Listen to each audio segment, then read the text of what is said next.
প্রিয় শিক্ষার্থী বন্ধুরা, তোমাদের সবাইকে শুভেচ্ছা। ব্যাকরণ অংশের সত্যবিধান এই টপিকটি নিয়ে আজকে আমরা আলোচনা করব। চলো দেখে নেওয়া যাক কি রয়েছে এতে। সত্যবিধান এই টপিকটির সাথে তোমরা নিশ্চয়ই আগে থেকে পরিচিত, তারপরেও এখানে বলছি যেহেতু তোমাদের ডিপ্লোমা ইন ইঞ্জিনিয়ারিং এই কোর্সে বাংলা বিষয়ে রয়েছে, খুবই সহজ করে আমি এখানে দিয়েছি তোমাদের জন্য, যেন তোমাদের বুঝতে অসুবিধা না হয়। সত্যবিধান তৎসম শব্দের বানানে মূর্ধন্য ষ ব্যবহারের নিয়মকে সত্যবিধান বলে। এটি শুধু তৎসম শব্দের ক্ষেত্রে প্রযোজ্য। তৎসম মানে সংস্কৃত শব্দ, যেটা আমরা নত্যবিধানেও দেখেছি যে তৎসম শব্দের বানানে আসলে এই মূর্ধন্য ষ এবং মূর্ধন্য ব্যবহারের যে নিয়মগুলো, এগুলো শুধুমাত্র তৎসম বা সংস্কৃত শব্দের ক্ষেত্রেই প্রযোজ্য। তো তৎসম শব্দের বানানে মূর্ধন্য ষ ব্যবহারের নিয়মকে সত্যবিধান বলে। এর চাইতে সহজ আর হয় না। তারপরে বলেছি যে সত্যবিধানে 5টি নিয়ম, আমরা 5টি নিয়ম পড়ব। বইতে অনেক নিয়ম আছে, যেটা দেখলে হয়তো তোমাদের বুঝতে অনেক অসুবিধা হবে, কঠিন লাগবে। তখন এই জন্য সহজ করে আমি এখানে 5টা নিয়ম তোমাদের জন্য বেছে নিয়েছি। ঋকার ও রয়ের পর মূর্ধন্য ষ হয়। ঋকার ও রয়ের পর, অর্থাৎ ঋকার এবং রয়ের পর মূর্ধন্য ষ হয়, যেমন ঋষি, কৃষক, বর্ষা, তৃষ্ণা, কৃষ্ণ প্রভৃতি। এই যে ঋষি ঋ, তারপরে কৃষক কয়ের পরে যে ঋকার রয়েছে, এই ঋষির যে ঋ আর কয়ের পরে ঋকার, এই দুটো কিন্তু সেমই, অর্থাৎ একটি হচ্ছে বড় রূপ আর একটি হচ্ছে সংক্ষিপ্ত রূপ। এই ঋকারের ঋ এর সংক্ষিপ্ত রূপই হচ্ছে ঋকার, যেটা কয়ের নিচে কৃ। তো এই জন্য আমরা এটাকে কৃ উচ্চারণ করি, একটা র উচ্চারিত হয় কিন্তু। তো এই জন্য ঋকার ও র, ঋকার আর র এর পরে কি হবে? মূর্ধন্য ষ হবে। ঋষি, কৃষক, বর্ষা, তৃষ্ণা, কৃষ্ণ, এইগুলো সবই কিন্তু মূর্ধন্য ষ হবে। তারপরে এই প্রথম নিয়মটি গেল। এরপরে দেখি পরের নিয়মে কি রয়েছে। পরের নিয়মে যেটা রয়েছে, ট ও ঠ এর সাথে যুক্ত বর্ণ হিসেবে দন্তস্ব না হয়ে মূর্ধন্য ষ হবে। যেমন কষ্ট, নষ্ট, স্পষ্ট, ওষ্ঠ, এই সব প্রভৃতি এই শব্দগুলো ট ও ঠ এর সাথে যুক্ত বর্ণ হিসেবে কিন্তু দন্তস্ব না হয়ে মূর্ধন্য ষ হবে। ঠিক আছে, আশা করি তোমরা বুঝতে পারছো, কোনো অসুবিধা হচ্ছে না। তারপরে আছে ইকারান্ত ও উকারান্ত উপসর্গের পর কতগুলো ধাতুতে মূর্ধন্য ষ হবে। ইকারান্ত, ই অর্থাৎ কোনো শব্দ উচ্চারণের পরে যদি উচ্চারণের সাথে যদি ই আসে, যেমন অভি ই আসে, তখন এই ইকারান্ত উপসর্গ, যে আমি এর আগে বলেছিলাম যে উপসর্গ শব্দের শুরুতে বসে আর প্রত্যয় শব্দের শেষে বসে। তো এই যে উপসর্গ শব্দের শুরুতে বসে কি করে, নিজের তো কোনো অর্থ নাই উপসর্গের, কিন্তু কোনো শব্দ বা শব্দাংশের পূর্বে বসে সে শব্দটিকে কিন্তু তারা প্রভাবিত করতে পারে, সে ক্ষমতা তাদের আছে, প্রভাবিত করবার ক্ষমতা আছে কোনো শব্দকে, কিন্তু নিজের কোনো অর্থ নাই আলাদা করে।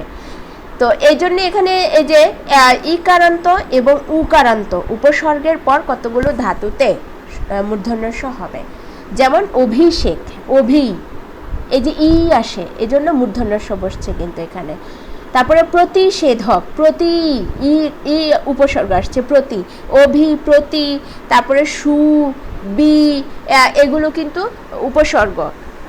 তারপর এই অনু, এগুলো উপসর্গ। তো এই জন্য এই উপসর্গগুলোর পরে মূর্ধন্য ষ ব্যবহৃত হয়েছে। যেমন অভিষেক, প্রতিষেধক, সুষম, বিষম, প্রতিষ্ঠান, প্রতি, অনুষ্ঠান, অনু, উকারান্ত উপসর্গ কিন্তু, এই জন্য অনুষ্ঠান। তো এই যে ইকারান্ত এবং উকারান্ত উপসর্গের পর কতগুলো ধাতুতে মূর্ধন্য ষ হয়, যেমন এই উদাহরণগুলো দেয়া হলো। এরপরে দেখি কি নিয়ম রয়েছে। এই নিয়মটি হলো 4 নম্বর নিয়ম। তো 4 নম্বর নিয়মটিতে রয়েছে নি, বহি, আবি, দু, এই শব্দগুলোর পর ক, খ, প, ফ থাকলে বিসর্গ স্থানে মূর্ধন্য ষ হবে।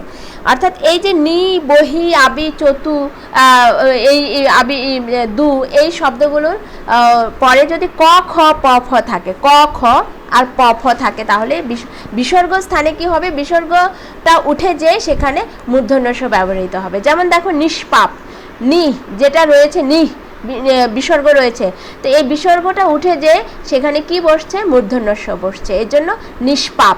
তারপরে বহি, বহি যে বিসর্গ রয়েছে, এই বিসর্গটা উঠে যে সেখানে কি বসছে, মূর্ধন্য ষ বসছে, বহিষ্কার। তারপরে আছে কি আবিষ্কার, আবি। তারপরে এই যে দুষ্কর, তারপরে চতু, চতু মানে কি চতুষ্কোণ, চতুষ্কোণ যে চতুর পরে বিসর্গ থাকে সেখানেও কিন্তু বিসর্গটা উঠে যে চতুষ্কোণ শব্দটা আমরা কিন্তু ব্যবহার করে থাকি। চতুষ্কোণ সেখানেও কিন্তু মূর্ধন্য ষ হবে এবং মূর্ধন্য হবে চতুষ্কোণ, যদি এখানে নেই সেই উদাহরণটা। তো এইভাবে দেখা গেছে এই নি, বহি, আবি, দু এই শব্দগুলোর পর ক, খ, প, ফ থাকলে বিসর্গ স্থানে মূর্ধন্য ষ ব্যবহৃত হবে। নিষ্পাপ, বহিষ্কার, আবিষ্কার, দুষ্কর প্রভৃতি।